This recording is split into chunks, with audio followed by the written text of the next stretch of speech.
சர்வதேச நாணய நிதியத்தின் அடுத்த கடன் தொகையான $344 மில்லியன் பெற இன்னும் பல மாதங்கள் தாமதமாகும் என தெரிவிக்கப்படுகின்றது.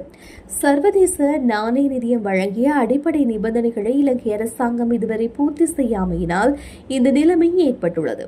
உலக வங்கி, ஆசிய அபிவிருத்தி வங்கி, சீனா மற்றும் ஜப்பான் ஆகிய நாடுகளுடன் சர்வதேச நாணய நிதியத்தின் நிபந்தனைகளுடன் உடன்படுவதால் அந்த நாடுகள் மற்றும் அமைப்புகள் வழங்கும் உதவிகளும் சர்வதேச நாணய நிதியத்தின் பரிந்துரைகளுக்கு கண்டிப்பாக கட்டுப்படுவதாக கூறப்படுகின்றது. இந்த நிலையில் கொழும்பில் நிர்மாணிக்கப்பட்டு வரும் துறைமுக நகர திட்டத்துக்கு வழங்கப்பட்டுள்ள வரி சலுகைகளை நீக்குவது தொடர்பான நிபந்தனை குறித்து சீன தூதரகம் கடும் அதிருப்தியை வெளிப்படுத்தியுள்ளது. வரி சலுகை நீக்கப்பட்டால் எதிர்காலத்தில் நாட்டில் சீன முதலீடுகள் தொடர்பாக அந்த நாடு கடுமையான முடிவை எடுக்கும் என கூறப்படுகிறது. மேலும் உலக வங்கி மற்றும் ஆசிய அபிவிருத்தி வங்கி ஆகியவையும் இலங்கை விமான போக்குவரத்து நிறுவனம் மற்றும் மின்சார சபை உள்ளிட்ட நட்டத்துக்கு இயங்கும் அரசு நிறுவனங்களை மறுசீரமைக்க அரசாங்கம் உடனடி நடவடிக்கைகளை எடுக்கும் என்று எதிர்பார்க்கின்றது.